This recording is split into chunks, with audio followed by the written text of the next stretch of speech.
Yes.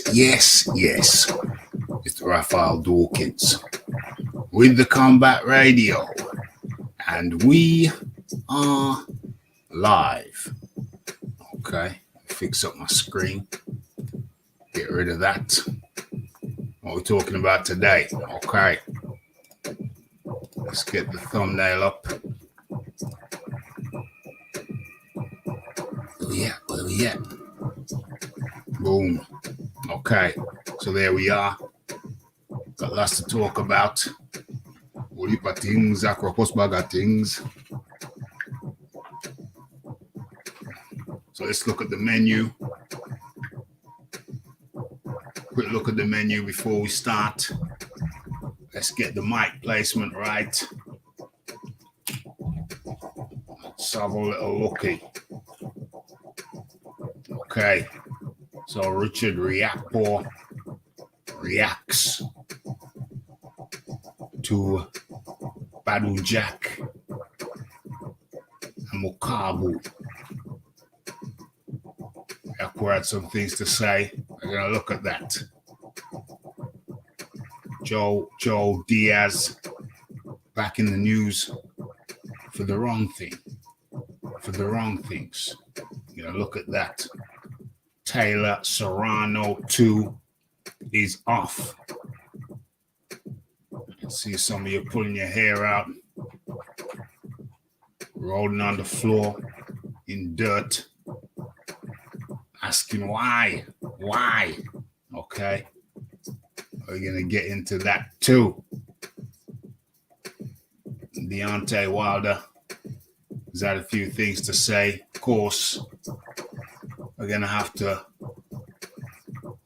do a little review. Jake Paul versus Tommy Fury. Of course, you're looking at Badu Jack versus Mukabu. And that's this one. Yeah, almost forgot. We look at the Yanni Beck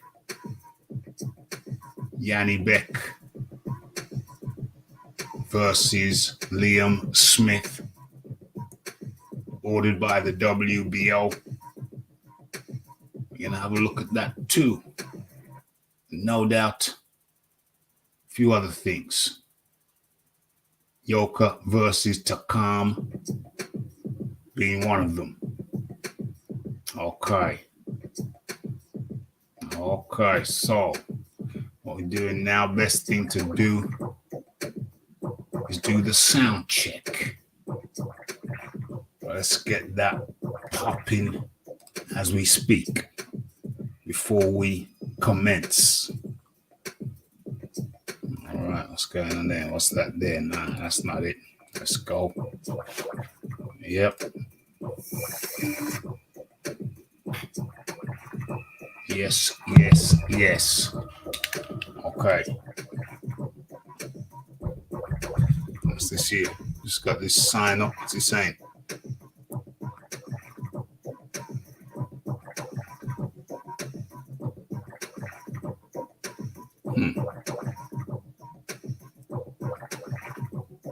Oh, that's all about. What's that?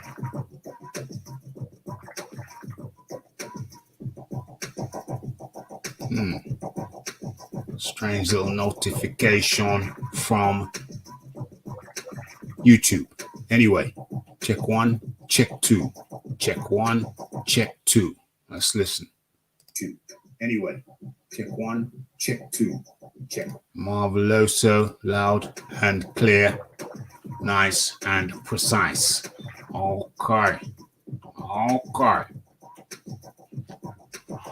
Let's get into this.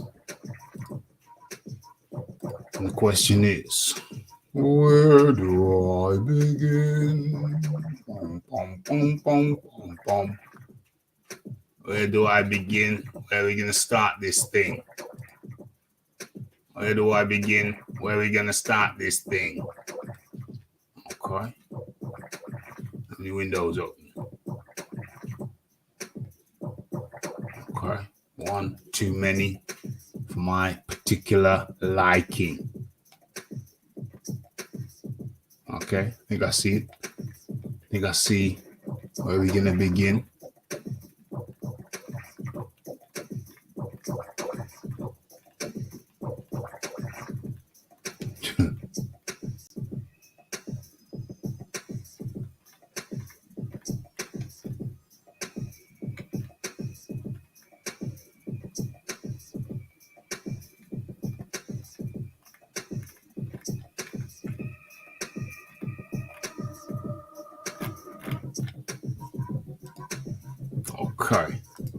Okay.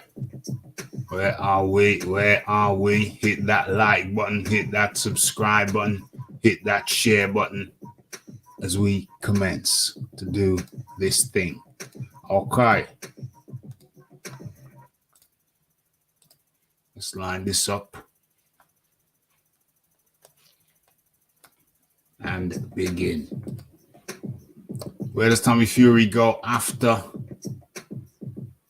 the rematch with Jake Paul? As a matter of fact, rat-tat-tat-tat. That's the first poll, isn't it? That's the first poll. Okay. On a memento, let's get this up. Start a poll. Okay.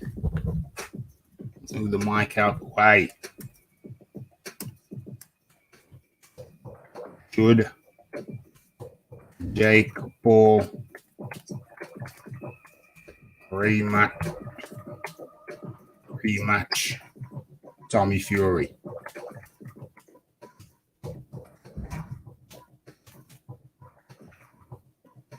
Question mark. Yay, nay. Not immediately.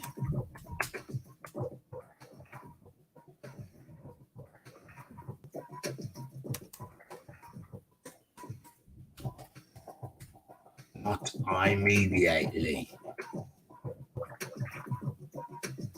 Okay, the poll is up, and the question is: should Jake Paul rematch Tommy Fury? Yay, nay, not immediately. Okay, so that's the poll. That's the first poll of the night. Where is this? Let's get that in. Okay, so the link is in. The link is pinned. Okay, it's good stuff. Good stuff.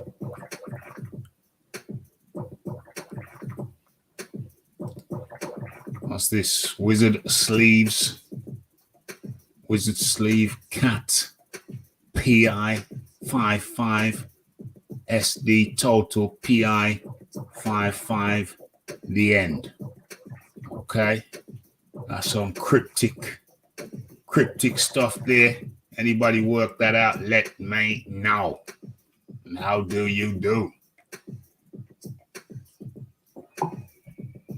Okay, so let's get into it. Okay, so the question is, why is it so small on my screen? Okay, but the question is, where does Tommy Fury go after rematch with Jake Paul? Let's have a look. Let's read full story. What is this? Get out of here. Walter Frank Warren points out Tommy Fury won't be making the millions he's getting for his fights with Jake Paul once he returns to fighting boxers, unless he steps up against quality opponents, quality opposition. Okay. So after getting a taste of the Jake Paul money, Tommy Fury will likely focus on trying to fight YouTubers and influencers exclusively for as long as he can get away with it.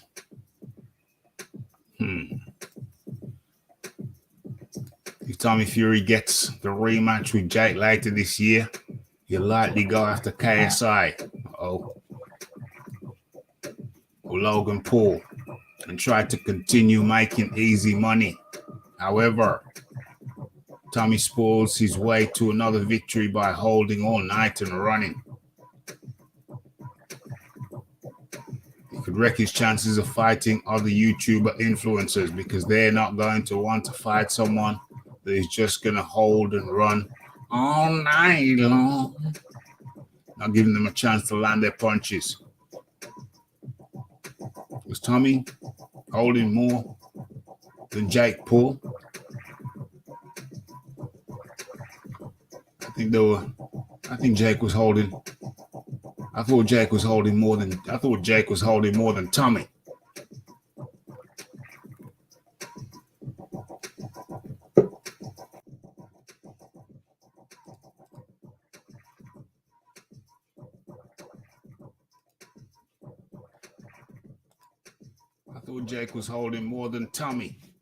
Okay, the problem with Tommy suddenly veering from fighting the domestic level hammer-neggers that he's been fighting his entire 5-year professional career is that he would need to face someone popular enough to get him a significant payday to get anywhere near clearing the money he got for his fight against Jake Paul. So he'd be looking at, and even then he wouldn't be getting that kind of money that he got for Jake Paul, I don't think. We're looking at people like Richard Riakporhe, Chris Billum Smith, Sergey Kovalev, Maris Breedis, Tommy McCarthy, Jack Massey. Yeah, he won't be getting that kind of money for fighting them cats either. It's doubtful that Tommy could beat most of those fighters, or even some of them at this point, because his clinching, moving, and countering, counter-punching style won't be enough to beat them. You got to have more to your game than just holding and running.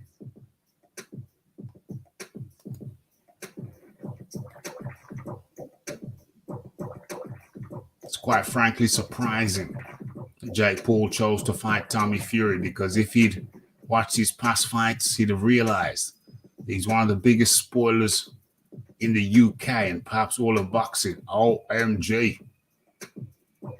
There aren't too many well-known fighters that run and hold as much as Tommy Fury. That is given the gets the platform to be watched by so many.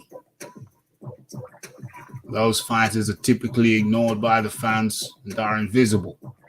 The only reason Tommy is being noticed and given a chance to make money against Jake is because of his last name and being the brother of Tyson Fury. Hard words. Tommy's a professional fighter, but he's a novice professional. Still has a long way to go, said Frank Warren. As far as Jake is concerned, Jake showed that he's a boxer rather than a guy who jumps in the ring and fancies to have a go at it. He seems to have some basic skills there.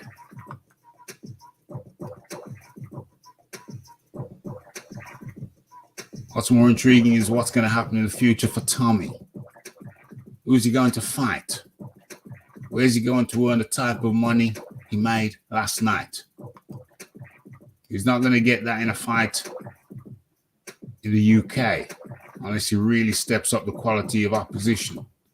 So I would think that there would be a rematch or fight another guy who's got a high profile in the social media platform. This is coming from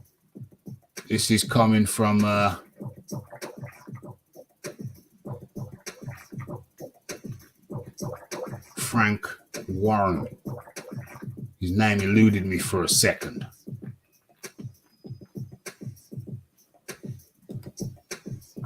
Okay. Bruce Gas Boxing and Jazz up in the building. How you doing, Bruce? How you doing, Brucey? Hope all is well over there. Okay. And we have a guest in the building. don't know if he's here or if he's cooking his mushrooms. Is he cooking his mushrooms, the magic mushrooms? Is he cooking the magic mushrooms? Top shelf, only top shelf. Introduce yourself to the people, please. Fight Doctor's in the house on Rick James status, as always. Good evening, sir. How do you do, Fight Doctor? I'm doing well, thank you. I'm doing even better, seeing that I didn't have to pay for what we saw over the weekend. What do you mean? You watched it and didn't pay, or you didn't watch it and didn't pay? I plead the fifth. Some surreptitious. No, I saw the fight. I didn't have to pay for it, thankfully, but I saw the fight. Well, did you see the Badu Jack fight before that? Actually, that was the whole purpose for me watching the card in the first place. I wanted to see Badu Jack claim a title in his third weight class. Did you watch it? I did. I saw the fight, and it went as I pretty much figured. I thought that Badu Jack would be too skilled for a guy like Makabu, and I was right. We'll talk about that fight shortly. But first, talk just a little bit about Tommy Fury and Jake Paul. Tommy Fury reminds me of a fame-seeking halfwit who was on Love Island. Yeah, I heard about that Love Island thing, some TV show. Never watched it. Don't really watch TV these days. I ain't watched TV in a long time. Figured out a long time ago. Went over to I was in an organization, and myself and a friend went over to link up with some other cats, some other like-minded cats on the other side of town. And this cat, he didn't have a TV. And we went over there. This is quite young, early 20s, went over there. And with no TV, just conversation. I realized you just had more time. We just had more time, no distractions, no TV in the background, no distractions, clear head. And I realized the value of staying off the tube. You just have more time to do you. You know what I mean? The TV is like some kind of mental anesthetic. Numbs the brain. Eats up the time. Before you know it, you got the tube going on in the background. You come home from work and it's time for bed. Brain numbing. I do have a TV, quite a large one, but I watch what I want to watch on there. Specific things that I want to watch. Documentaries, sporting events. It ain't just turning on the TV and having it going in the background. I mean, I replaced this TV. I replaced this new TV with my old TV. And I don't think I even set it up for like a month. After a month or two after I got it. That's the first time I set it up. It just stayed in the box in the corner. But yeah, I do have the big screen for, films, sporting events, documentaries. I tend to watch on my boy's side. But anyway, what we're saying here.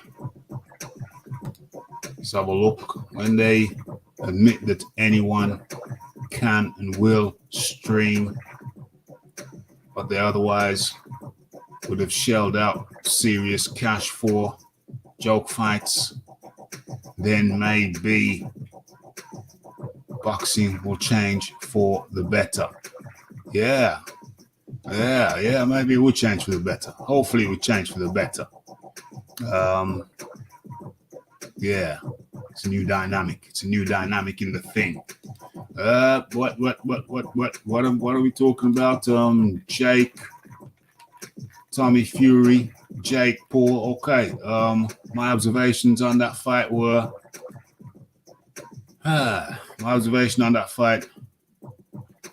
what's this? Been watching since Hunnigan beat Curry. Never seen it so bad. Yeah. It's definitely diluted, convoluted. And what a hell of a fight. Fight doctor, did you see Hunnigan beat Curry? I did not. But you know what? What I'm going to do is I'm going to go and watch that fight probably this evening.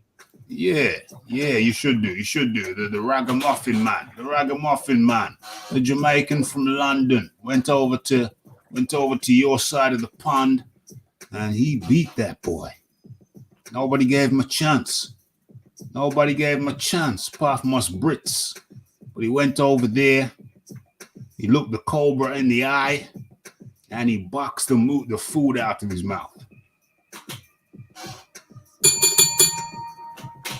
You'll see that for yourself when you catch the fight. But okay, highly recommended. Okay.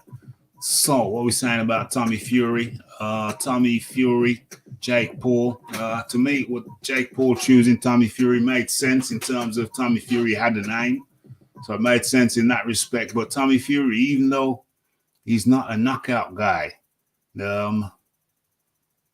he does, he is versed in movement.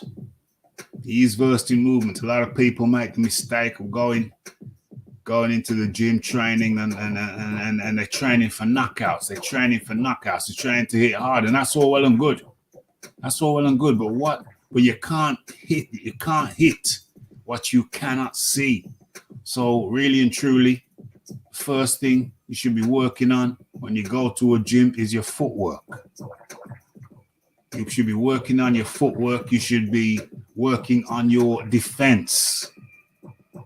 Because if you're evasive and elusive, you're going to be hard to hit. It don't matter how hard the other person hits, you can't hit what you cannot see. And for all Fury's frailties, he does. I'll put it this way: I know a cat who sparred him. In preparation for this fight, and the cat in question is a good fighter. And he hits hard, and he said he was difficult. He found it difficult to catch up with Tommy because of his movement. So Tommy is more elusive than he may appear. And like I said, you can't hit what you cannot see. And Jake Paul, he had a problem catching up with Tommy. So then again, that's the footwork. That's the defensive footwork, fine, but not just the defensive footwork. When I say you work on your footwork, it's also the attacking footwork. It's also the creeping into range. Jake Paul couldn't do that. He was out of range most of the night, and he couldn't creep in. Couldn't get it. Couldn't just creep in, just slip in another 6 inches. You know what I mean? Pause. Just creep in, slip in, jinking, side shuffling, move to the step to the left, step to the right. Yeah. Just move in, sneak in, jink in, and out again. So that was a frailty in Paul's game. The capturing the prey with footwork. There's a frailty there. There's a clear frailty there. So he couldn't really keep Tommy Fury in the type of range that he needed him to be in to get him at the end of the left hook. Is that his speciality? End of the left hook, or the end of the right hook. It was few and far between. Those times when he did manage to get it right was few and far between. Tommy Fury too elusive. A lot of hugging in the fight. Too much hugging. It was almost an anti-climax from the Mukabu Badou Jack fight. The Makabu Badou Jack fight, one of the most interesting fights of the year thus far. One of the most action-packed fights of the year thus far. I would say a candidate for fight of the year thus far. This didn't hold a candle to it. Not in the slightest. Tommy Fury got a pay packet out of it. Got paid. So good luck to him for that. But the future is going to be very interesting. I don't think that Jake Paul should rematch Tommy Fury. By the way, there's a poll there. Hit the poll. Check out the poll. Select your answer and hit it. While you're there, hit the like button, hit the subscribe button, hit the share button. I don't think Jake Paul should rematch Tommy Fury anytime soon. Jake Paul's got to work on his footwork. He's got to work on his jinking. He's got to work on his faking. He's got to work on his feinting. Sorry. He's feinting. Got to do a lot of feinting. He's got to learn to feint. And then pounce off that. He's got to learn to go. Yeah, well, there's a few things he needs to work on. But definitely, he's got to work on his feinting. He's got to work on his jinking. And I think working on your feinting and your jinking, that in itself will help you with your footwork, because you know you got to get in range. Got to get in range. And that was one of the biggest problems for Jake Paul. I think both of them were nervous. There was a lot of pride on the line. But Tommy Fury was just too evasive for Jake Paul. But, I mean, credit to Jake Paul. He did put Tommy Fury on his ass later part of the fight. But it's got a lot of work to do. It's got a lot of work to do. Hell of a lot of work to do. Yes, the fight, Doctor. Your observations on the fight. I think that perhaps having teeth pulled was a more rewarding, enlightening, liberating experience than having watched the spectacle that we saw Sunday afternoon. And I'm still trying to get over the whole Sunday afternoon deal. Like, what the hell? Okay, Sunday afternoon, really? You know, typically when I think pay-per-view, I think fight party, I think drinks, I think isms, I think Saturday night where I can sleep it off the next day. But Sunday afternoon, yeah, I'm thinking work the next day. So there's no motivation there. You know, so on a Saturday, I'm motivated to spend the money for pay-per-view, to invite friends over, and you know, to stay up all night and hang out with my friends, and the fight will be a worthy distraction while we're, drinking and whatever else that we're doing. Okay, but Sunday afternoon, I'm just getting out of church. It's like the fight was literally held at the same time I would normally eat Sunday dinner. And the only thing on my mind, at that particular hour on a Sunday is what TV program I'm going to watch before I go to bed to go to work the next day. Yeah. So, I mean, the whole Sunday deal, I mean, I just don't get it. I mean, what is it? Is Saturday somehow sacred in Saudi Arabia? I mean, whatever. But I just don't get it. Well, Joshua and them, they fought on a Saturday over there.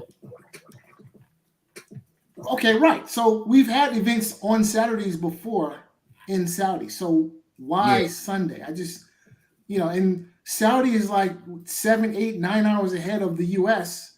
So if it's 1 o'clock here, then it would have been like 9 o'clock, 10 o'clock in the evening, Sunday in Saudi Arabia. So I just don't get it. So maybe perhaps there's something I'm missing, but if the expectation is that the American market, which you have two American you have the headliner is American. The guy who's driving the event is an American. Yeah. So you would have to think that the pay-per-view is targeted towards an American audience. Maybe there was something else going on this Saturday that I wasn't aware of. Maybe perhaps something in the NBA or wasn't your boy Floyd fighting on Saturday? I thought that was last Saturday. I don't know when the hell it was. So I don't keep up with the Mayweather circus, so I have no idea. I thought it was this Saturday.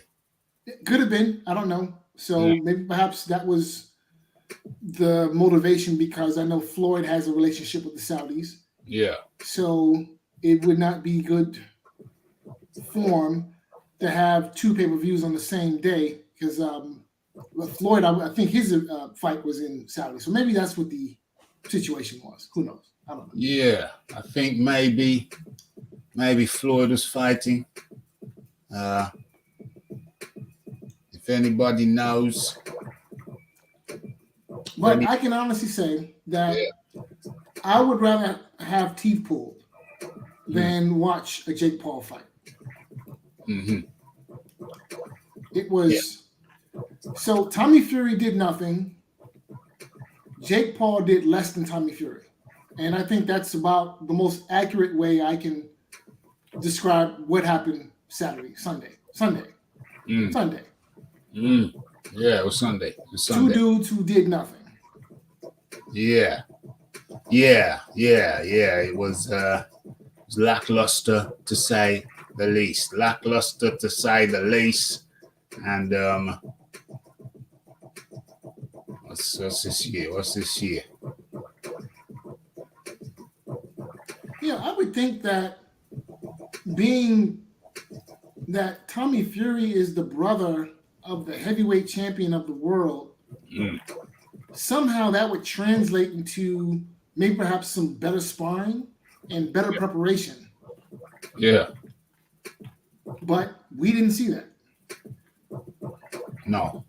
I mean, like, he literally has the best sparring partner on earth for his weight class.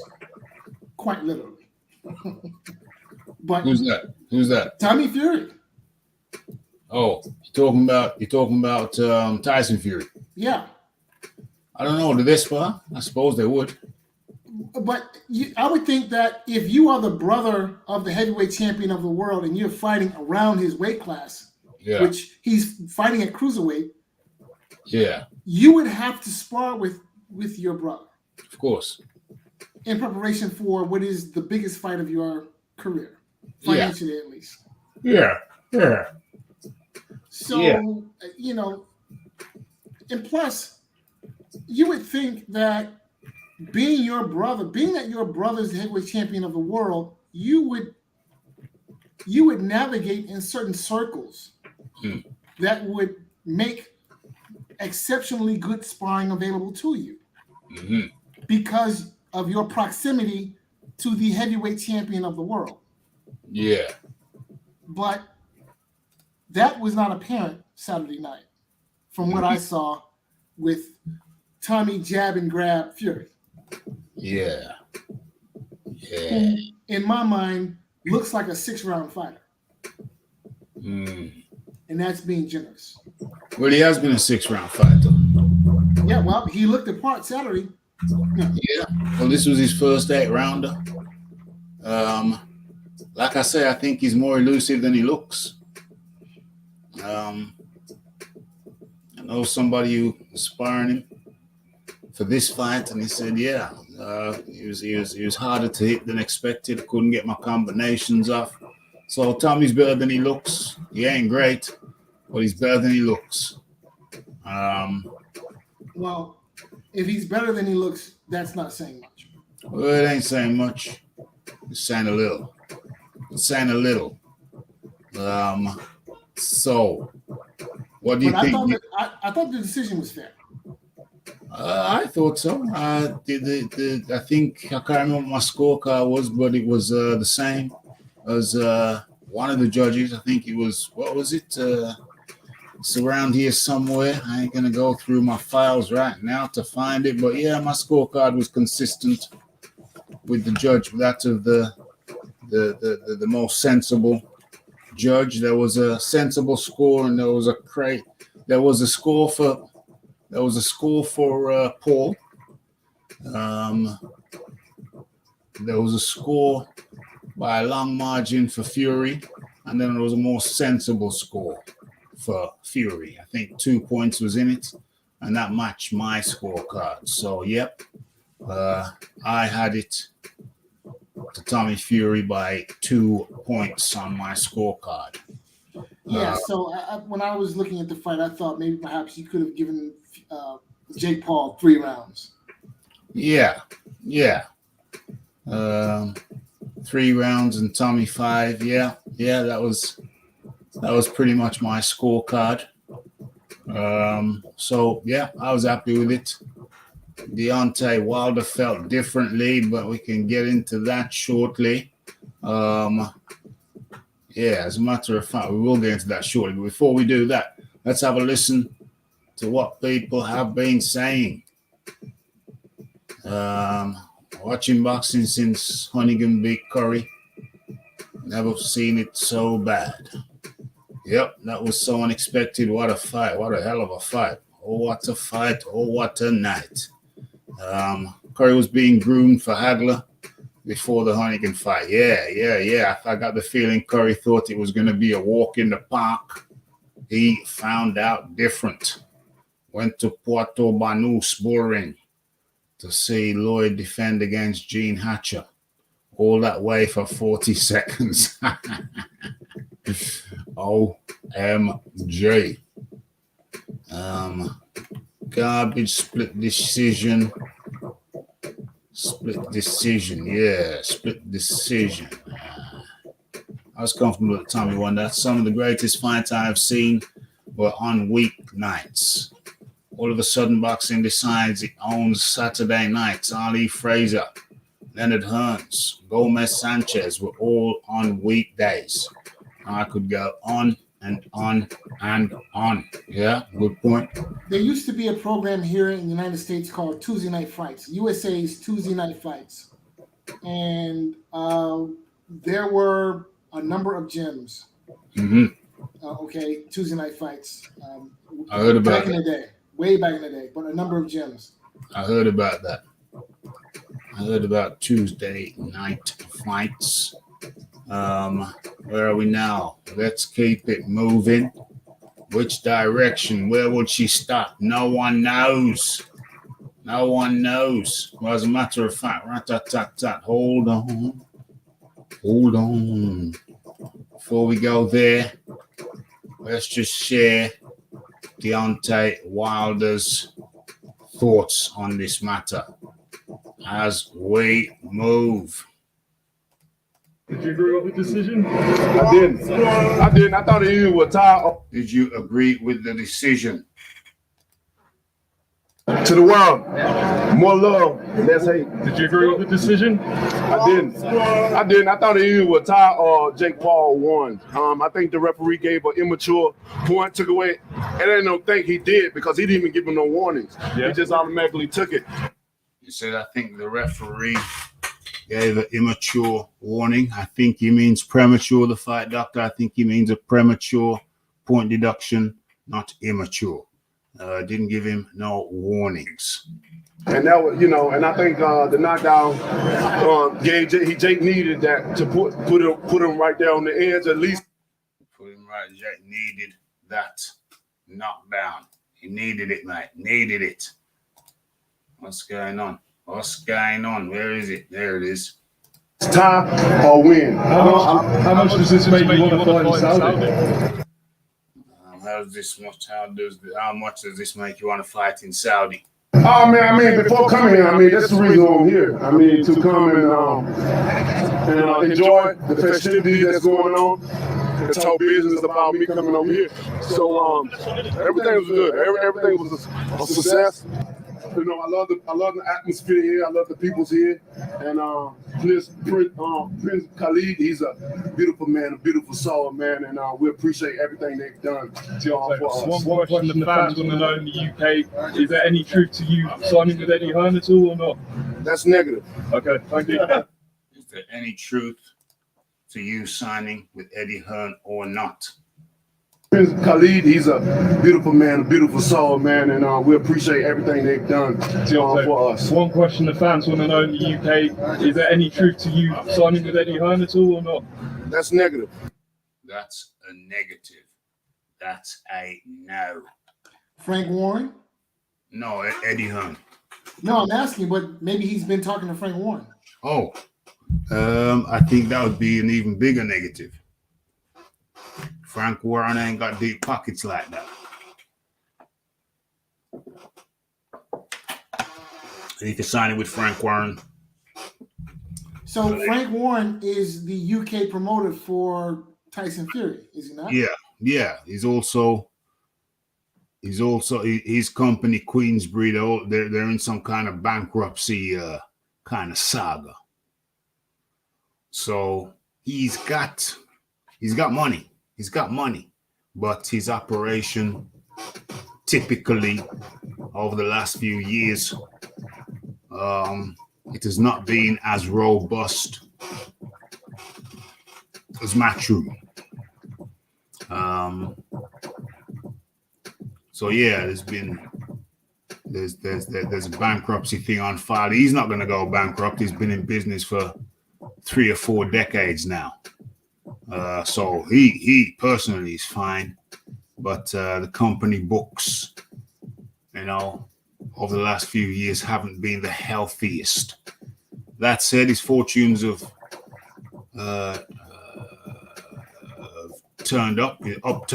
an upturn with him having Tyson Fury on his books, the likes of Daniel Dubois, the likes of Joe Joyce.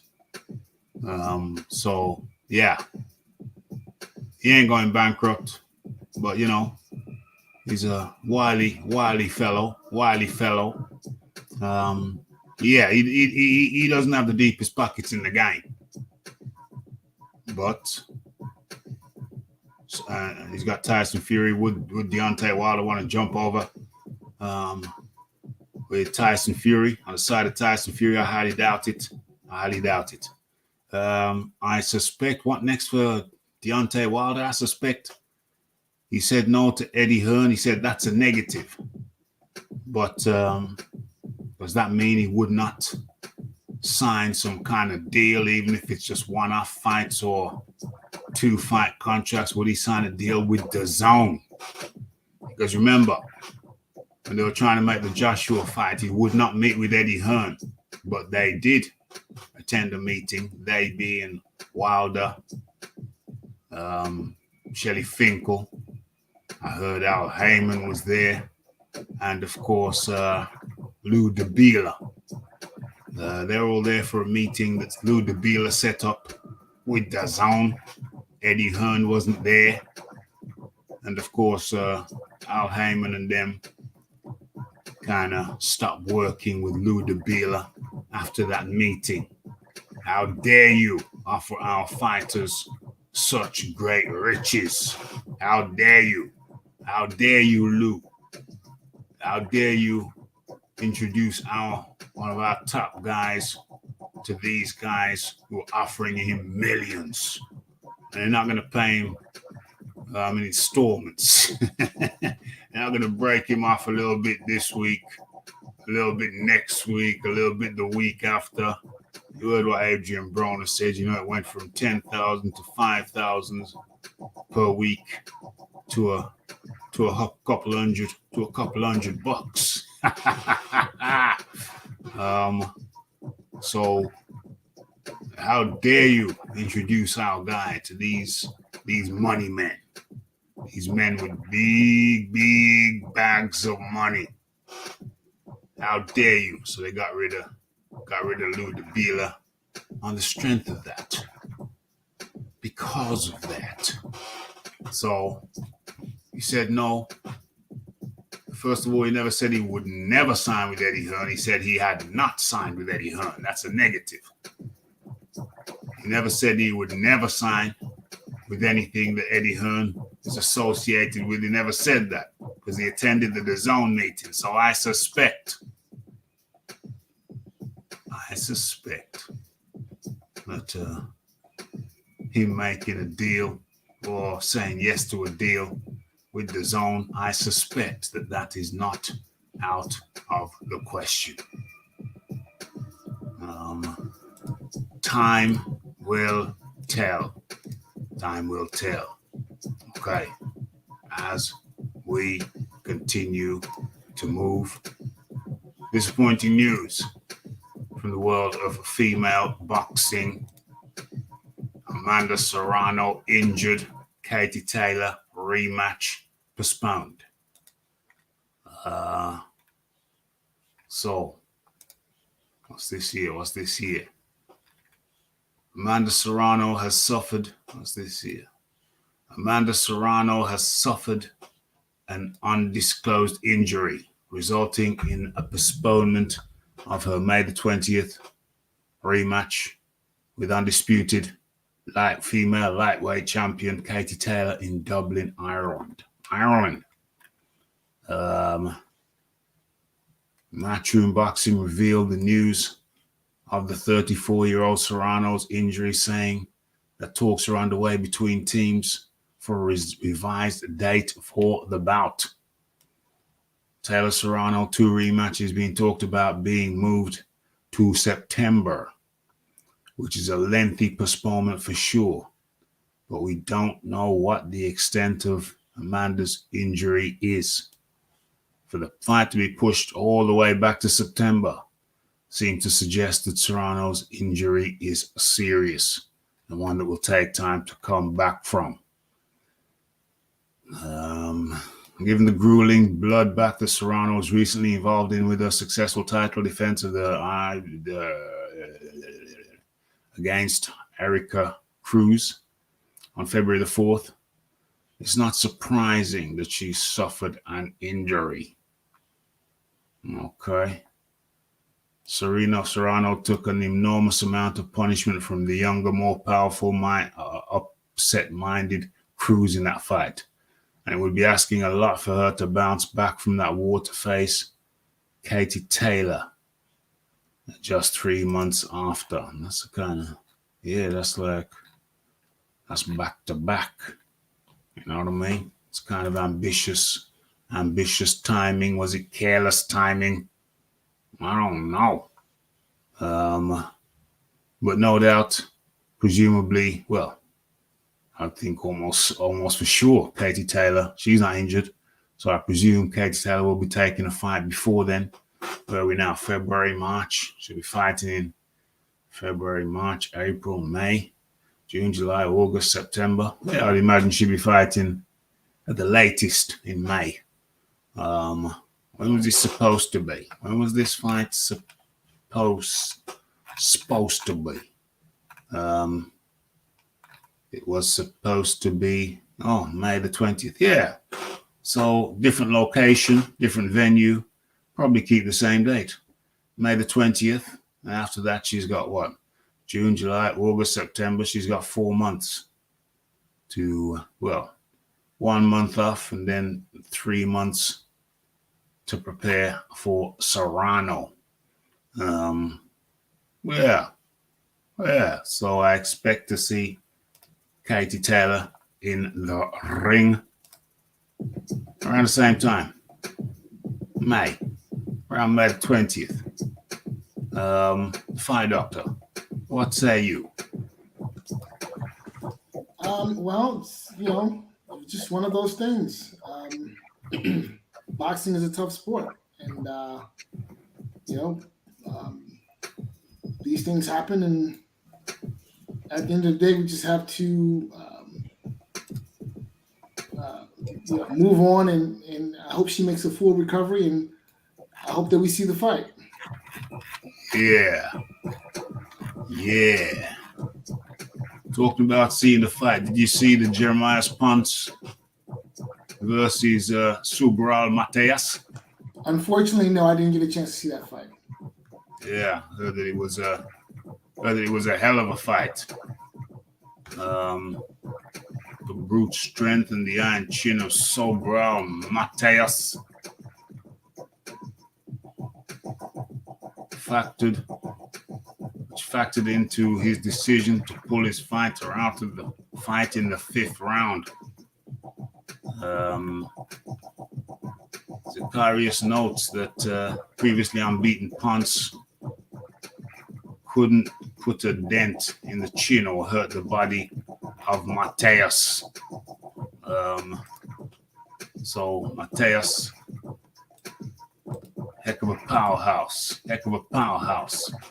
And I've closed the poll. Let me post up the results right there. Should Jake Paul rematch Tommy Fury? 37% of people said yes. 37% of people said not immediately. And 25% of the people said no. So what is that? That's 37 plus 37, that's 60, that's 74. 74% of people basically said yes to the rematch. Half of them immediately, half of them not immediately. Okay. Where are we? So, quick question. Now, I don't know how it works with the Jake Paul fan base, but I would imagine that they all now know who Tommy Fury is. Yeah.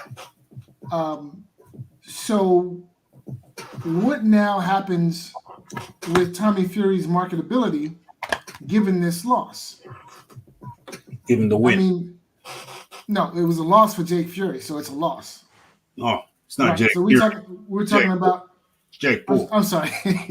My apologies. Jake Paul. So like what happens now to his stock? What happens to his market value now? I mean, we don't know until we see the figures for his next fight, because I think his next fight, if he's sensible, if he's foolish, he's going to rematch Tommy again and lose again.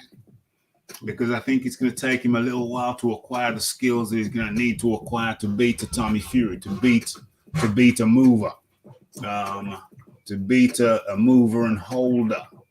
And Tommy peppered him as well. So Tommy mixes it up. So it's going to take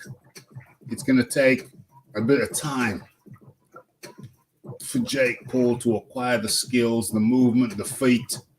He's going to need some time to acquire them fast feet, to get into range, to keep up with Tommy Fury, get into range, sneak into range, and then pop. Yeah, it's going to take him a little while to acquire those skills. I think it might not necessarily be a bad thing for Jake Fury, because it's given him a reality check. It's shown him areas that he needs to improve on. How much of a dent does it make to his market value? I think only time can tell. Otherwise, just pure speculation. I speculate. If I am to speculate, I don't think he's going to lose his fan base because of that one loss. He's come up with reasons, explanations as to why his performance was not optimal.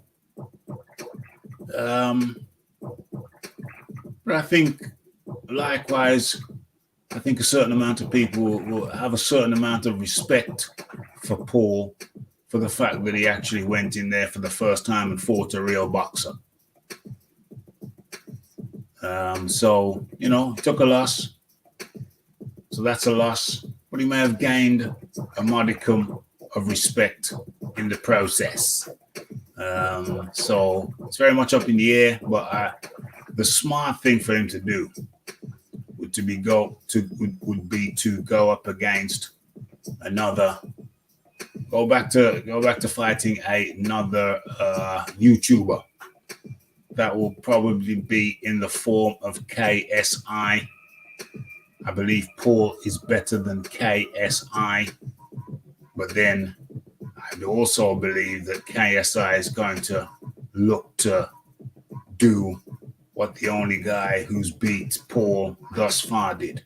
I think KSI is going to look to hit and slip out of there, jab out, and then he'll be looking for his own sneaky hooks from weird angles too.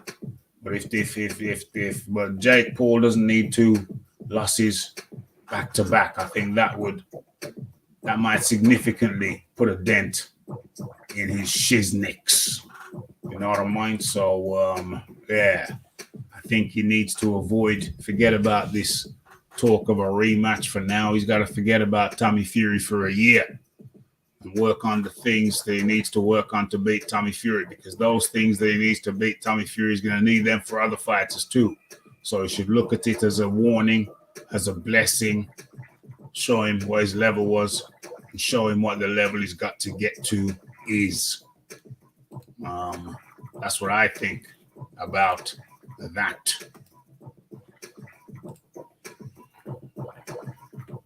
Okay. As we move, what's going on here? What's going on?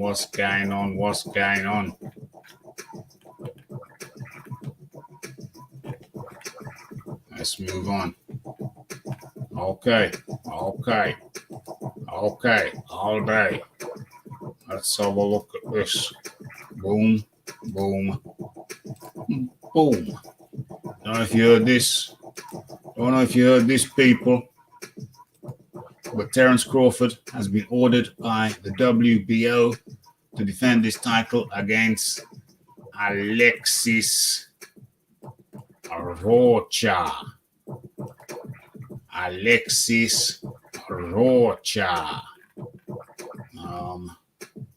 Let me just pull up some Alexis Rocha. Let's pull his file. What is that? Alexis Rocha. Let's get this out of there. Get these pop-ups out of there. Pop-ups every damn way. So I think Canelo Alvarez missed his opportunity. Canelo Alvarez. I believe he missed his opportunity to cash in on the Jake Paul payday. Canelo Alvarez was never fighting Jake Paul. Well, listen, given his level of opposition lately, I would not have been surprised. Had Jake Paul won Sunday, I would not have been surprised had he decided to fight Jake Paul. When is Canelo Alvarez fought anybody not in the top 10? Well, I'm looking at the trajectory of Canelo Alvarez's career, and in my mind, he's on the downswing, and I don't think he's looking for real fights at this point of his career. I think he's looking to cash in. Mm-hmm. I mean, his next fight is against who? Who's the guy? Well, John who? His next fight is going to be against John Ryder. You know John Ryder, he didn't officially beat, but according to my scorecard, John Ryder beat Callum Smith. You know what I mean? They gave it to Callum Smith, but John Ryder beat him. So Canelo fought the guy who lost against John Ryder, in my opinion. So to be clear, John Ryder and Callum Smith fought. Most people, I think it's fair to say, most people think that John Ryder beat Callum Smith in that fight, but the decision was given to Callum Smith. That's not how it looked like to mine. Let me ask you a question. Yeah. Can we agree that there is much stiffer opposition that Canelo Alvarez could be fighting at this point in his career? Can we also agree that there are bigger names in and around his weight class that he could be fighting at this stage of his career? Yeah, but I mean, he went up there and fought by Bivol. He went up there and fought Bivol. It was a hell of a fight. He's been moving up and down in the fighting champions, up and down. I mean, who else is doing that? Nobody else ain't doing what Canelo's doing. Making a joke out of the sport, I would agree. Making a mockery out of the sport, yes, I would agree. Nobody else is doing what Alvarez is doing. Yes, I agree. He's moving up and down, my friend. Moving up and down, fighting champions in different weight classes. That's got to count for something. Yeah, in my mind, it counts for 2 years from now. I don't think Alvarez will be an active fighter. I think he'll be retired. Well, he's earned enough to retire. Oh, no question. He's got his endorsement deal with who was it? Was it Modelo or whoever it was? One of the top beer companies or whoever it was. I saw him in I want to say I saw him in a Super Bowl ad. So yeah, he's got his clenbuterol, he's got his endorsements. So he can him and his tacos can ride off to the sunset. Talking about tacos, you're making me hungry right about now. I can do with some tacos myself. What we saying? We're talking about Canelo Alvarez versus John Ryder. Negotiations could be done in the next 48 hours from May 6th. John Ryder ain't no punk. You know what I mean? He ain't no punk. I mean, as a matter of fact, rat-tat-tat-tat, what Canelo, you heard it here first. Canelo might get turned over 2 fights back to back. How you like that? So I have one question regarding the Alvarez-John Ryder fight. Yeah. Does anyone care? Yeah. Well, I'm not one of those people. I can promise you that. I don't care. I don't care. You may not have watched John Ryder before, though. I saw him. I saw the Ryder. I saw him fight with Jacobs, Danny Jacobs. Oh yeah. And that was a poor fight for him, though. So if that's all you've seen of him, then I understand your skepticism. He didn't look great in that fight, and to me, he lost that fight. But Jacobs had lost his previous fight and been given the win. I think his previous fight was against Gabe, was he a Puerto Rican cat? And Daniels lost that one. Gob, whatever his name is. Jacobs lost that one, but they awarded it to him anyway. And then in the Ryder fight, Jacobs actually won that fight. They awarded it to Ryder. So, he got the rub of the green one time. He got a win he shouldn't have got. And then he got a loss that he shouldn't have got. So, it just evened itself out. But, Ryder didn't look good in that fight. Didn't look good at all. But then Jacobs just cruised. He just cruised. I don't even know if he's fought since because people don't want to see Jacobs no more. He's done his thing, but he's not exciting. He just seems to do just enough. He does just enough. He's not exciting these days. I think his best days, we've seen his best days. I prefer Danny Jacobs is just right. He ain't charismatic either. He's just like a good workman. He comes, he does his job, then he puts his work boots on, he does his job, he packs his sandwiches. So he don't have to eat out in no extortionate restaurant. Packs his sandwiches in his little sandwich tin, and then he goes straight home. That's Danny Jacobs. No frills Jacobs. Damn high-level boxer, but he's one of them just enough guys. He'll do just enough. You know what I mean? So, no, I'd be happy if Danny Jacobs, thank you for your service, Danny Jacobs, but I'd be cool if he just rides off into the sunset. I don't think he's fought since. I don't think there's a demand. He's earned his money, did good. I think he got paid, so he's okay. So I think the Ryder. My prediction is the Canelo Alvarez versus John Ryder fight is gonna be more interesting than some may think. I think you're gonna see the real John Ryder, the exciting John Ryder. One thing I say about John Ryder, he tries to finish fights. So I think you're gonna get more than you bargained for when you watch the fight, doctor. You're gonna get more than you bargained for. Oh, we'll see.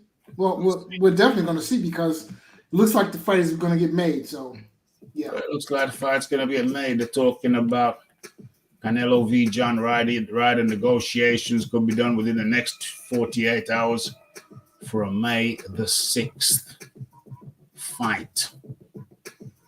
As a matter of fact, I wonder where they're going to be fighting.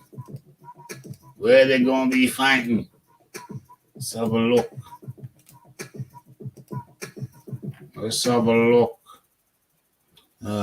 Later this, it's going to be in Guadalajara. I've heard of that name before. Guadalajara, Mexico. Deal's close to being done for the undisputed super middleweight champion to return to action against his WBO mandatory. Okay. Coming off a left wrist injury is Canelo.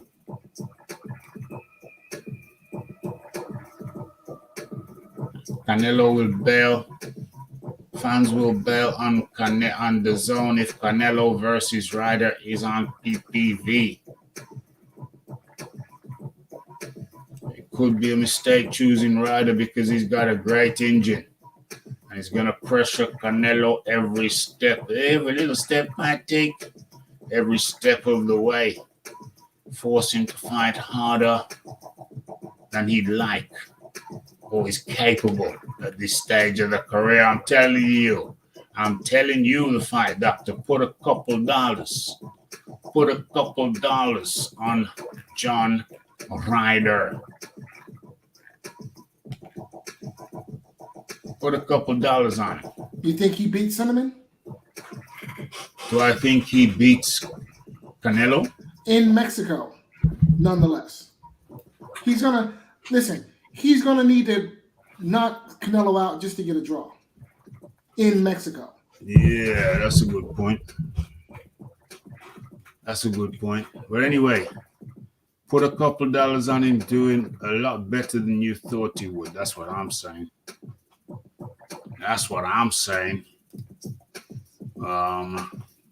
Where we at? Where is it?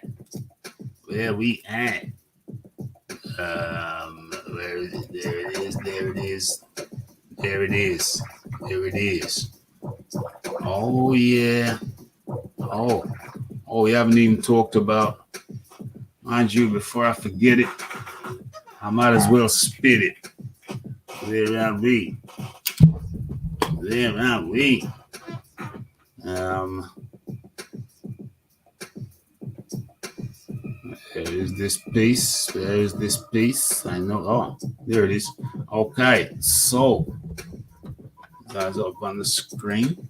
Okay, so the WBO have officially ordered middleweight world champion Johnny Beck Akunoli Alim Koli Yanni Beck Alim Koli to defend his world title against Liam Smith. I know you all saw Liam Smith's last fight. Liam Smith beat Chris Eubank Jr. by barrage. Heavy artillery barrage. I think it was in the 5th round. Yeah. I think likewise, immediate rematch. I'm not always a fan of immediate rematches. So I agree. I'm cool with it. I'm very cool with Liam Smith going on, getting a world title shot, and Chris Eubank Jr. Needs to go back and rebuild. Needs to go back and maybe get rid of Roy Jones Jr. He can't be a head coach. He can be a style coach. He can't be a head coach. And does Chris Eubank Jr. listen to anybody? Anyway, I don't know. I don't know. Where are we? Because y'all must have forgot. I almost forgot. Where is this here? I almost forgot. Let me find the page. You don't have to turn the page.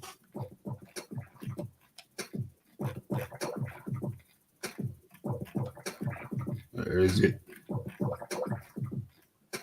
Where is it? Maybe, hopefully it's on this page. Oh, there it is. There it is. And let's get it up on the screen. Okay, so boxing results. Battle Jack. Oh, Jack the Ripper. I never realized before.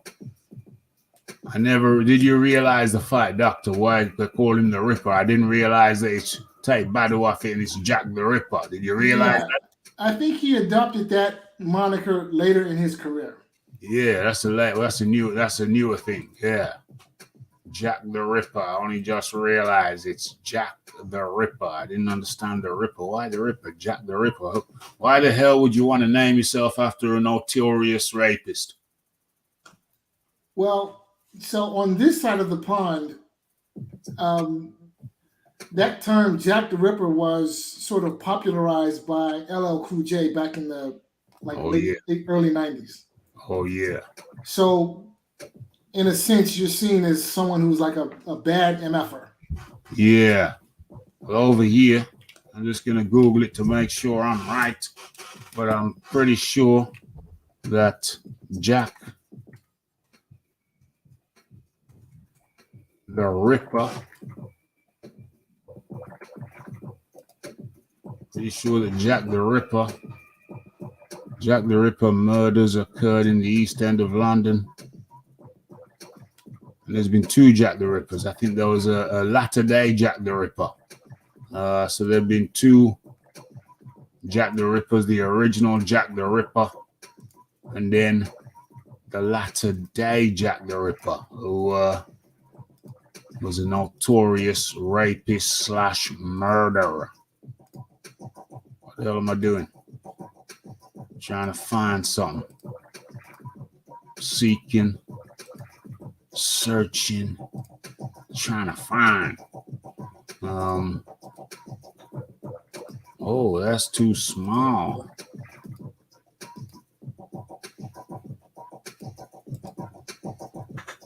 A little bit clearer, my boy. Jack the Ripper, Wikipedia.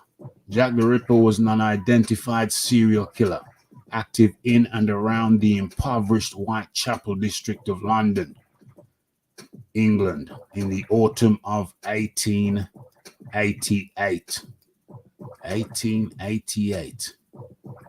What's that? 118, 19, 20. That's 200. It was 100 and what? 160 years, something like that. 70 years. Victims unknown. Motive unknown. Possibly of a sexual sadistic nature. Other names: the Whitechapel murderer, Jack the Ripper.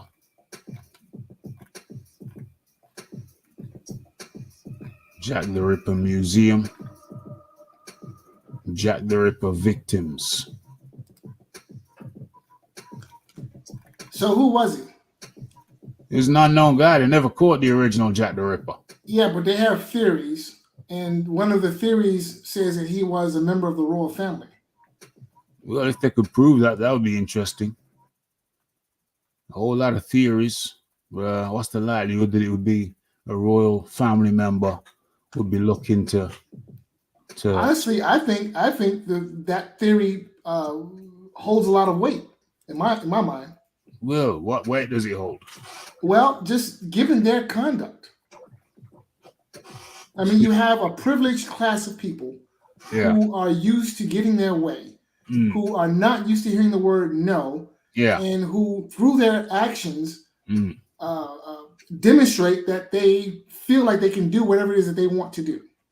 Well, I mean, he wouldn't if there was a royal family member back then who wanted to do that. I don't think he'd have to go out roaming the streets on his own. He could have them brought to him like Uber Eats. He could just send for them, send some men out, secret squad. He could even ride out with him. Says that one. But then that's no fun. Well, there's no fun in that. There's no fun in that, but the streets of London, especially in those days, very, very difficult, very, very impoverished. They've always been the rich, but there was also the extremely poor. So the streets of London in 1888, in that district, extremely impoverished. You could get your throat cut, fights, stabbings. It's like it was very violent, very violent. Life was cheap in certain districts in those days. It's quite fascinating how it's interesting when you watch some documentaries about London. Back in those days, in the 18th century, 17th century London, it could be a horrifically brutal place for the poor. Horrifically brutal. So, hey, who's to say? People get the kicks in different ways. Jack the Ripper victims, Jack the Ripper letters, the suspects. Who was Jack the Ripper? Jack the Ripper is the world's most famous serial killer, yet his reign of terror lasted a mere 10 weeks. Oh, I didn't know that. 10 weeks. And was confined to a small area of the Victorian metropolis. It is difficult today to say how many victims he actually had, though it is generally agreed that there were 5. These 5 were Mary Nichols, Annie Chapman, Elizabeth Stride, Catherine Eddowes, and Mary Kelly. I believe they were all prostitutes. The first victim, Mary Nichols, was murdered on August the 31st, 1888. The final victim, Mary Kelly, was murdered on the 9th of November, 1888. That's all prostitutes. Yeah, I think that was the intention, to kill all prostitutes. The latter day Jack the Ripper, Peter Sutcliffe, they did find him, they did catch him, and they did imprison him. I think he was active in the 1980s, 1990s. He got caught. He always intended his victims to be prostitutes as well, but he made a couple mistakes, and he reigned for years. I think he reigned for the better part of a decade, unless I'm mistaken. He had at least 12 murders on his belt. The killings took place in one of the most crime-ridden parts of Victorian London, and all the victims were common street prostitutes. And the question that has eluded dedicated researchers for over 100 years now is, who was Jack the Ripper? Obviously, today it's virtually impossible to answer this question with 100% certainty. We can look at the detectives at the time, those who investigated the killings, what they had to say, but in order to even attempt to answer the question, we must first ask another question. What happened to Jack the Ripper to stop him killing?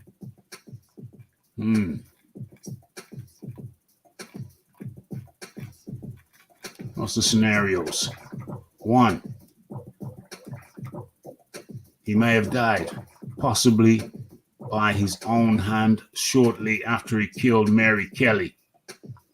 2, he may have been living with his family. They either realized he was insane and incarcerated him in a lunatic asylum, or possibly even handed him over to the police.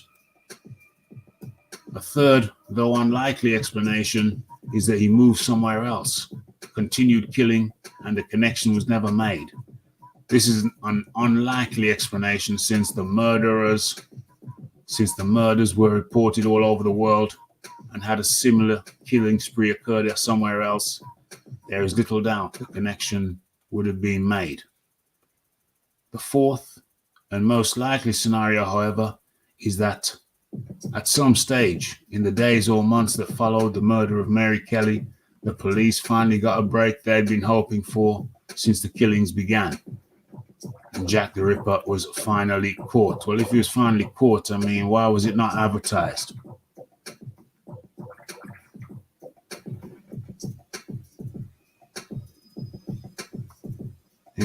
Interestingly, many of the police officers who worked on the case later claimed that they knew the identity of the killer. Several of them even went on record to name him. Unfortunately, when they did so, many of them named different suspects. So we will look at these suspects and discuss whether or not they could have been the Ripper.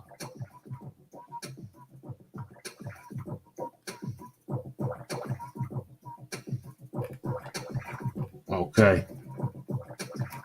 So lots of stuff there. We got loads of suspect.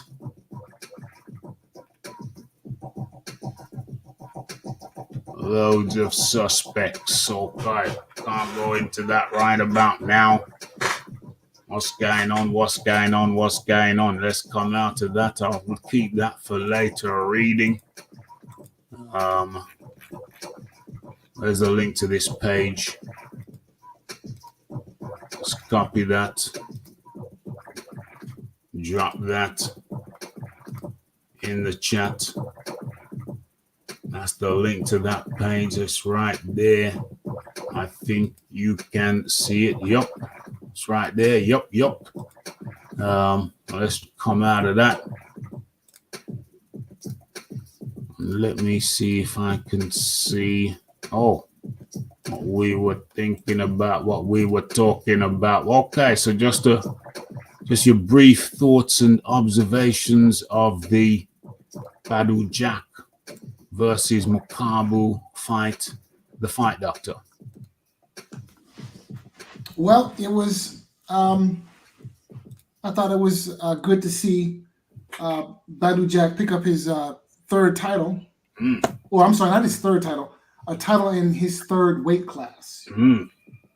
So, and yeah, this was an easy fight to pick. Makabu was just not in Badou Jack's class. The only real advantage that I thought Makabu had would be maybe punching power, and of course he's the naturally bigger man. Even though it really didn't look like it, because Badou Jack seems to have filled out. Didn't look nicely. like a bigger man to me. No, yeah, he seems to have filled out nicely at cruiserweight, and you know, if he's going to continue this career, I don't want to see him go back down to light heavy. No. Yeah, but this was an easy fight to pick. You just Badou Jack had too much experience and is just a level above the caliber of fighter that Makabu is. Well, you say that, but at times Badou Jack was getting battered. So the problem with Badou Jack is that he's sort of a slow starter. But I think you could tell like who was the better conditioned of the two fighters. That easily was Badou Jack, and you know who was the more skilled fighter. I think you can also see that it was Badou Jack. Badou Jack is just in a class ahead of Makabu. So he's more polished. Yes, more polished. So if you want to say that maybe they were fighting on even terms early in the fight, I would agree. But you know, as the fight wore on, we all see that one guy clearly pulled ahead of the other guy. Yeah, Badou Jack, according to my scorecard, he won the last 3 or so rounds. Of course, finished Makabu in the final 12th and final round. But I suspect, because that was the 12th round, remember, but other than that, it was pretty even up until the last few rounds when Badou Jack pulled away. But then we have to factor in that Makabu had been out for a year, and Badou Jack had fought as recently as 6 months ago. So Makabu, one could argue, was ring rusty, and Badou Jack was not. So I put it to you: what if Makabu had a fight around 6 months ago and was less ring rusty? What would you say then, Fight Doctor? I don't think the outcome of the fight would have changed. Well, it's still a late round knockout, regardless. Badou Jack is just a better fighter. He's he's fought at a higher level. He's beaten better opposition. He's the better conditioned fighter. He's more polished. He is just the better fighter. So he could have fought 6 months. It doesn't matter. Badou Jack would have won by knockout regardless. Well, I don't think he would have won by a knockout, because remember, it wasn't a knockout, it was a TKO.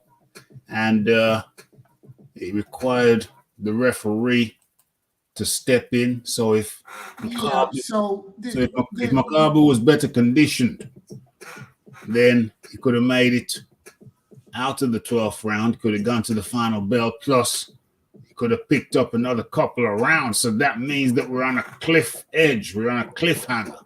If Makabu was had fought as recently as Badou Jack, I think the outcome could have been different. Yeah, so we need to look at this in terms of how they matched up stylistically. And I saw Makabu eating lots of clean right hands. So, and he was actually, I think he was hurt from a right hand in the previous round. Yeah. And, he got dropped on the right hand, and it was ultimately a right hand which led to the stoppage. So he just couldn't get out of the way of right hands. So that tells me that it does not matter what your conditioning is. But if a guy is hitting you with his money punch, and he keeps hitting you with his money punch, conditioning be damned, you're not going to finish the fight. But if you got to the 12th round in 12 months, haven't had a fight condition, what if the equation must theoretically change somewhat if you'd only been out for 6 months as opposed to 12 months? Surely. Yeah, I still don't see how this fight how the outcome would have changed. It still would be Badou Jack by stoppage, in my mind. Well, I mean, you just can't eat clean right hands against a world-class opponent in the manner that Badou Jack, Makabu was doing. Well, you just can't. But Badou Jack's not a notoriously heavy puncher. Look, that's not the case. If you're chopping down a tree, but that's beside the point. What I'm saying is, look, you don't have to be the hardest hitting guy when you're chopping down a tree. All you have to do is keep chopping. And as long as you keep chopping, at some point, the tree will give. And in the guy in Makabu, and a guy like Makabu, you have a guy who's eating clean right hands since early in the fight. Badou Jack was smart with the body work he was doing. So it was just a constant, consistent workmanlike effort. And if you're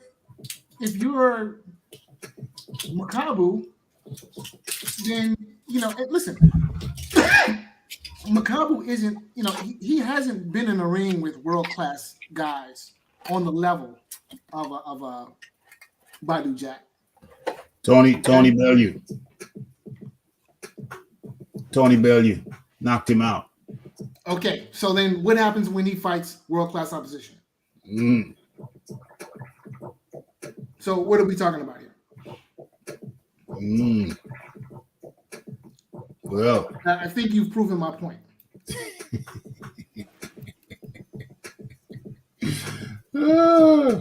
OMG. Yeah, well, I must say Badou Jack did look the more polished of the two.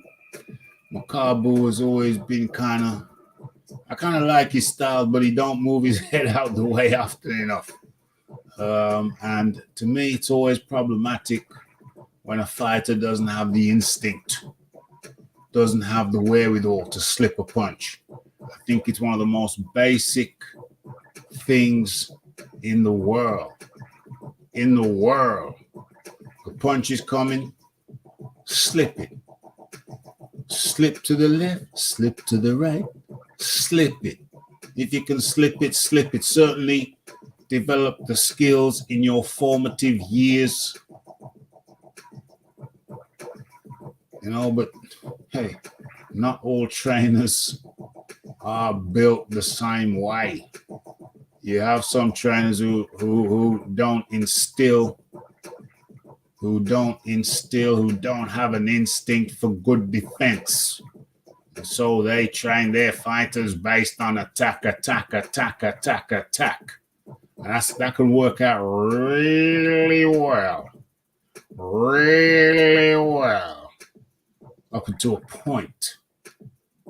But then you meet a guy with skill and guile,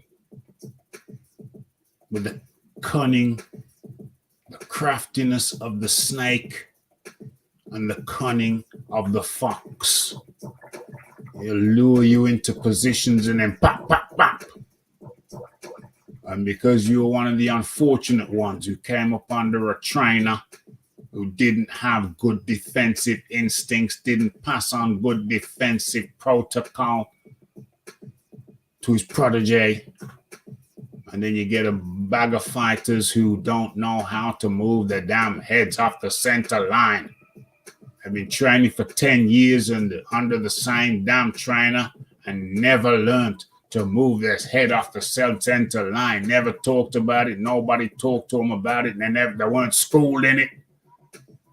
And now you have a 20-year veteran in the game who does not know, who's not trained, who's not versed in the art of moving his head off the center line.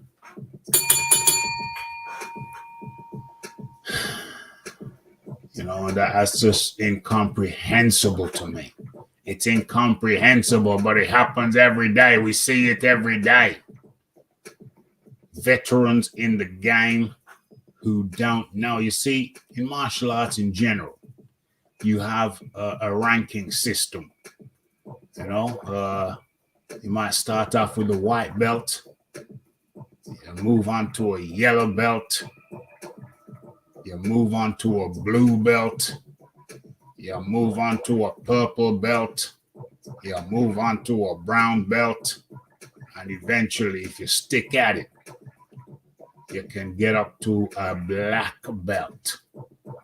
That's in traditional martial arts. Now, the problem with boxing is that there doesn't appear to be a ranking system. Now, with the other arts, you have to prove yourself competent.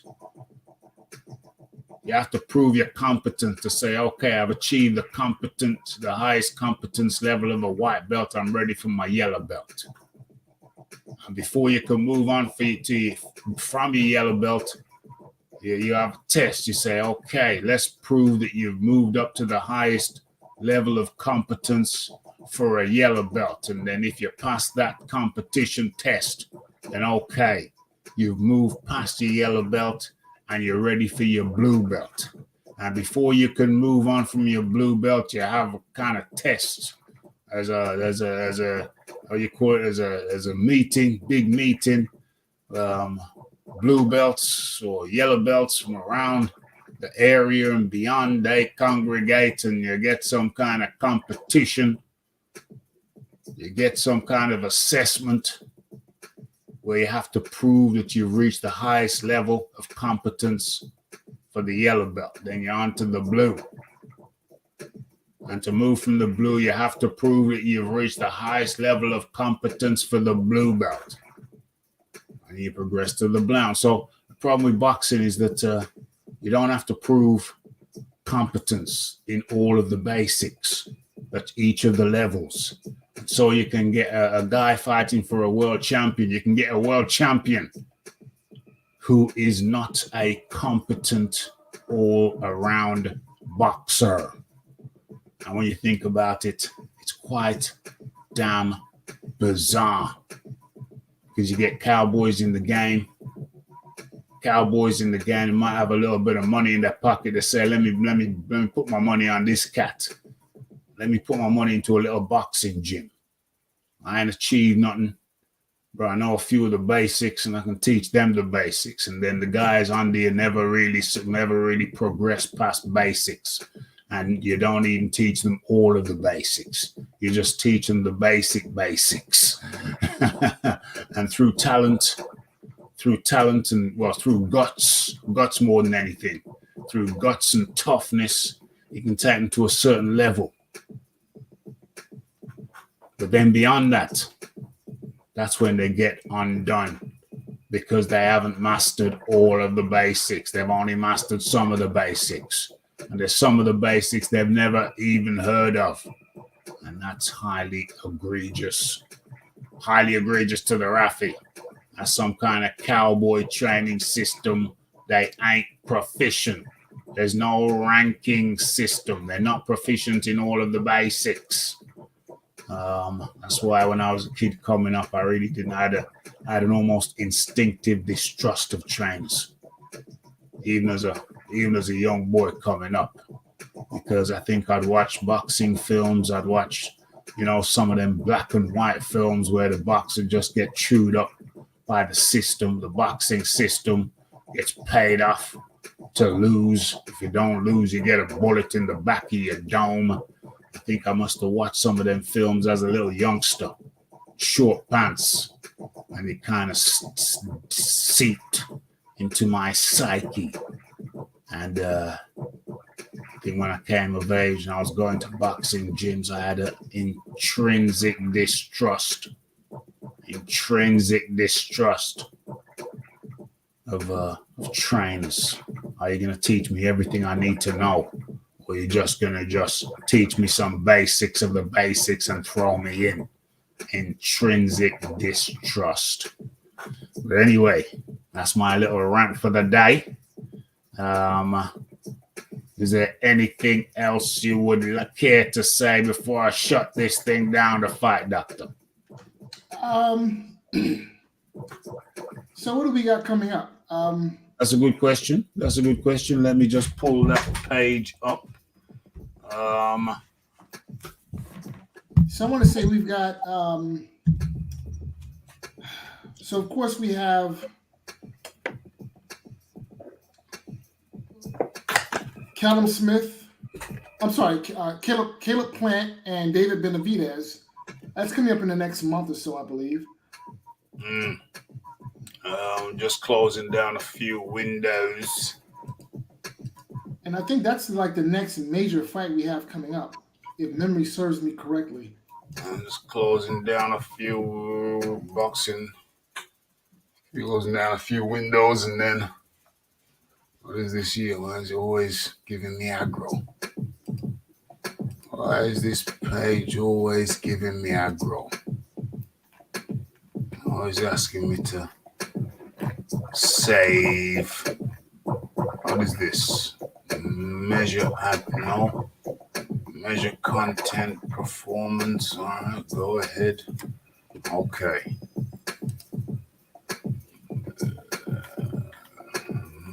Okay. Well, next up, what is this? What the hell is this?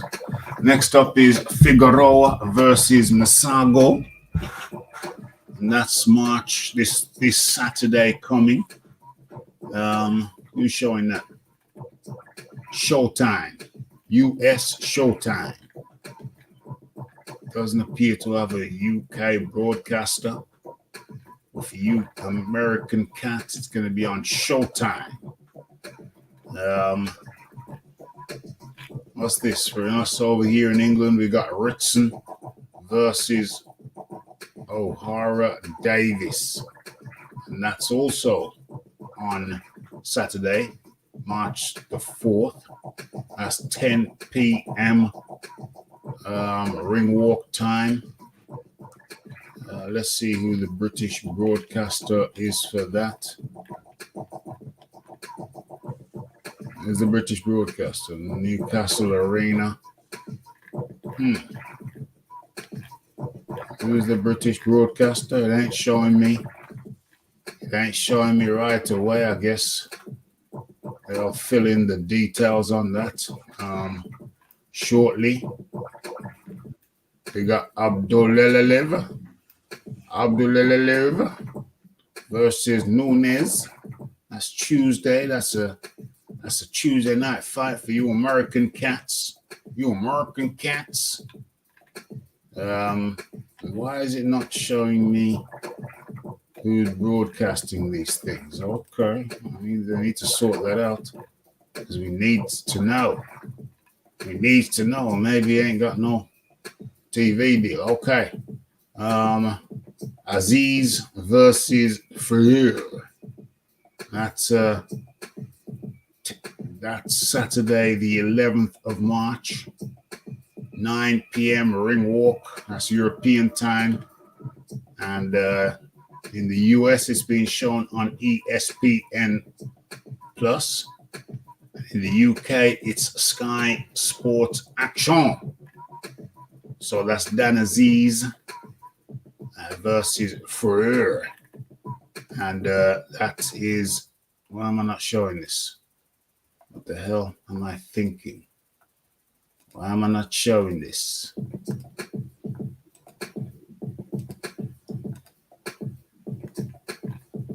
There it is. Oh, there it is. Aziz versus Freire. ESPN and Sky Sports. Okay, Aziz is 34 now. He ain't no spring chicken. He's got to get moving on.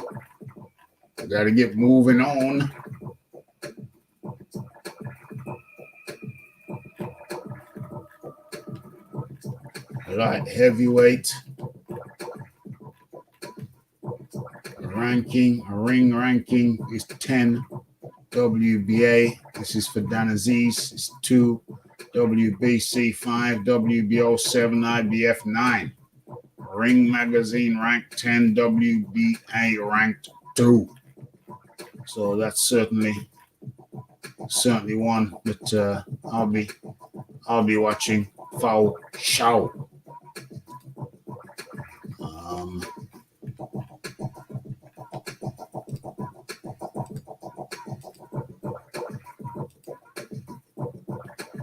Rosado was the guy I was talking about who beat Daniel Jacobs, but then said he lost. Anyway, Tszyu versus Harrison down under, in the land down under. Sunday, Australian time. Estimated ring walk 4 a.m. UK. That's like 11 p.m. on Saturday night for you guys. 11 p.m. Saturday night for you guys over in America. Super welterweight WBO championship. Who's showing it? Dang. US Showtime, nothing. So I think Tszyu is getting knocked out. Wow, you crazy. Wow. Want to bet? Okay, we can do a gentleman's wager. It's fine. Let's do a gentleman's wager. It's been a while since we've done a gentleman's wager. Okay, so I propose a £5 bet, 5 British pounds. I say that Tszyu beats Harrison. So I'll tell you what. Let's do it this way. Mm. If Tszyu makes it to the final bell, I pay you £5. All right. I'm not sold on the Tszyu hype. The man, I mean, he's got his father's power. But other than that, and listen, what if he knocks out Harrison and he doesn't make it to the final bell? Well, that's the final bell. It doesn't have to be the 12th bell. The final bell is whenever the final bell is the final bell. So if he knocks him out in 7 rounds, then he is the final bell. Okay, so then if the result, let's put it this way. If the result is anything other than Harris by KO or TKO, I owe you $5. Hold on a second. Let me record this. Let me record this. Hold on. Let me record the bet so there can be no ambiguity. I'll keep this in my files. Okay, so hold on a second. No, when I say let me record it, I mean this is a separate recording. Of course, it's being recorded now, but I mean, let me just do a little snippet. So for prosperity, we got people coming in and they ain't saying shh. What's the point of coming in and not saying shh? Anyway, hit that like button, hit that subscribe button, hit that share button. Somebody just dropped out in shame. Okay, so recording has started, and so the fight, Dr. Yeah, what is your proposal? If the result is anything other than Harris by KO or Harris by TKO, I'm paying you $5 UK, £5 UK. I accept the wager. Yes, that's good with me. I think Tszyu is gonna knock Harris straight back to Albuquerque, wherever he comes from. I don't know where he comes from. So challenge accepted. Okay. How do I stop that recording? Okay, that's beautiful. I'm going to label that. Let me label that so I can keep it in my files.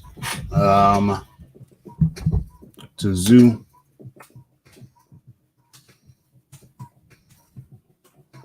Harrison.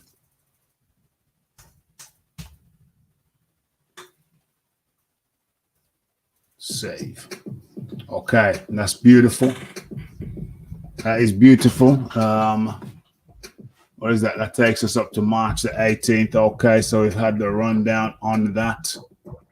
And that brings us nice and neatly to the end of the show. Fight Doctor, is there anything else you care to mention as we draw to the end of the show? No, just looking forward to the fights. And, I have to agree with my friend here, Wizard Sleeve. Boxing has fallen off, way off.